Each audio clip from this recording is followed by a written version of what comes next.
Hi there, welcome to the step through. What? I'm not even ready. Don't what? It's alright, I'll do most of it. Clunk as I put the recorder down. That's alright.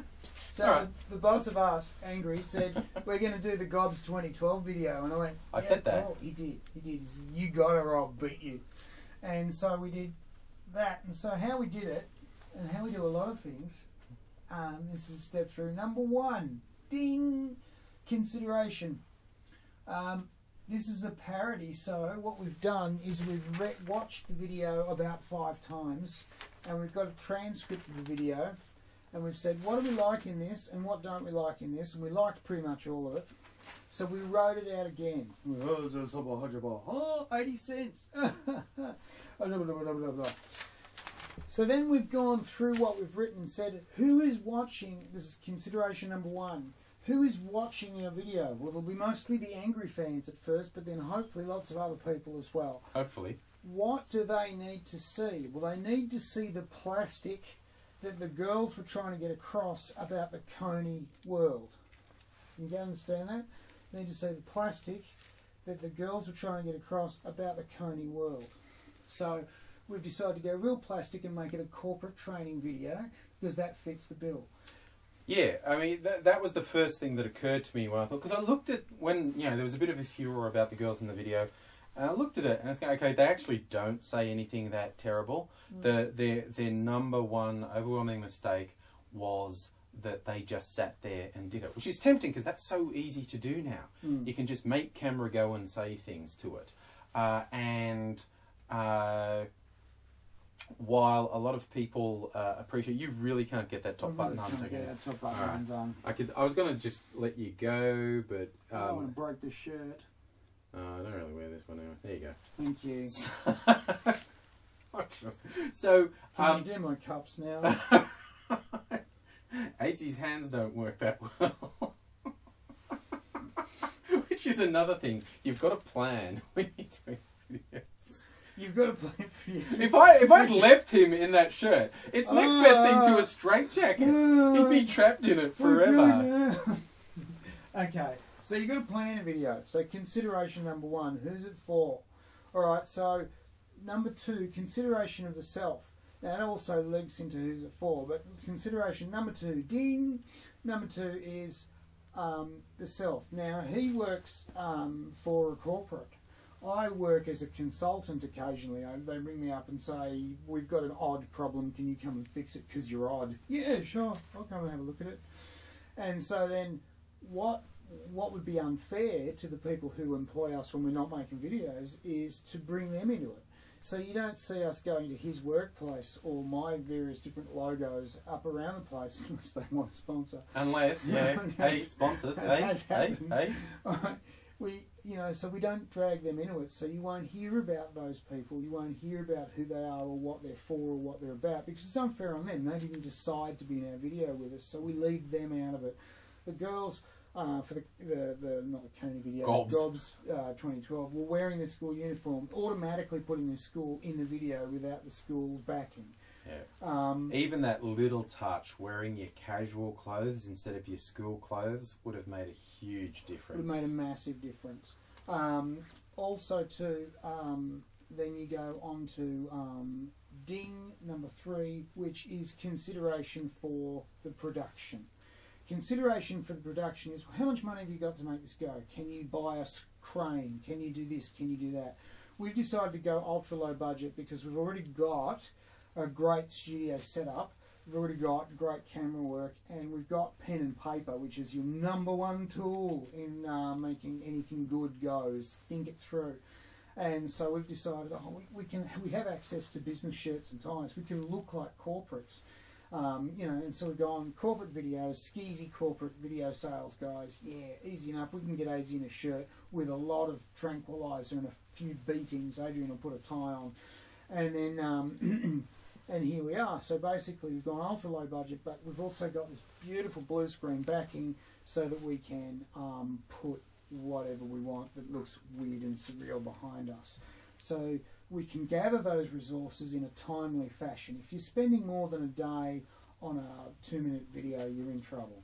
Unless it's a beautiful art piece or you've made it a CG wonder who's and it's if it's just a video of you talking stuff, then consider the production limits and go fast, because that's great training for the future, because the comics are always left to the end of the production, and the comics are given the least amount of money but they bring in the most amount of revenue. Sucks to be funny, hey? Yeah. And look, on that note, in terms of where are you going in budget, be realistic. I've seen so many people who've either started and stopped with the YouTube videos or the other sorts of performance, or never started because they've gone too much. They go, oh, I do it, but I need this. I do it, but I need this. Where perfect becomes the enemy of good. Yeah, it really does.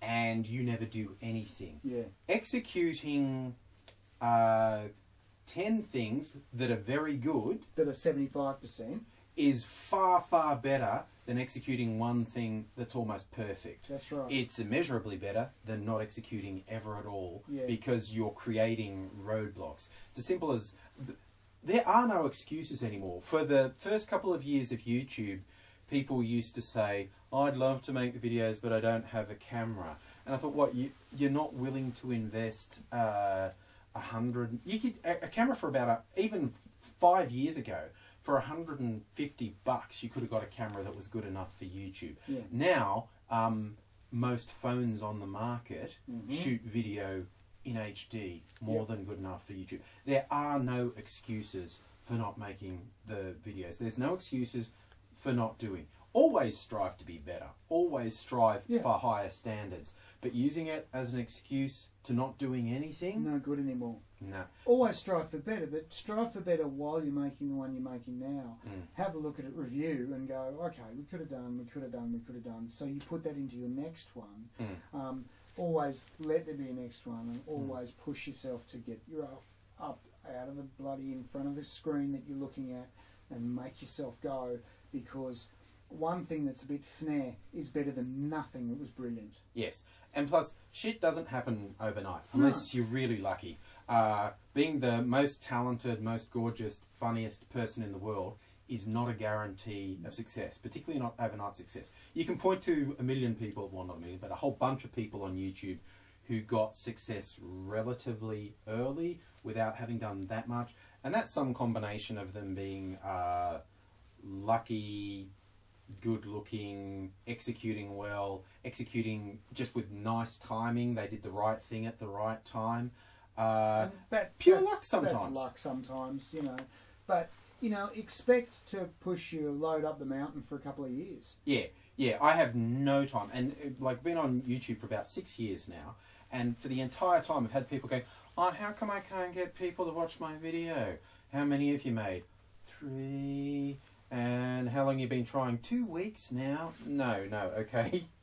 Do it regularly, consistently, for over a year before even wasting my time. Yeah, review every year. Yeah, if you've been doing it for a year or more, consistently, say at least twice a week for a year, and you feel like you're not getting anywhere, then I'd be willing to talk to you because you put some effort in. But the people who say, oh, but such and such over there, they only did 5 videos and then suddenly they got 1 million views, why can't I get that? I'm not interested in that conversation. I'm really not. Yeah, and it always too, and just something we say, is if you see someone go viral, like a mate of yours or someone you know or just someone you've never met, but they go viral and they've done 2 videos or something like that, don't be annoyed at that. You know, I've put in for 4 years and I haven't got it, blah, blah, blah, blah. Don't be annoyed at that, because it shows you that it's possible.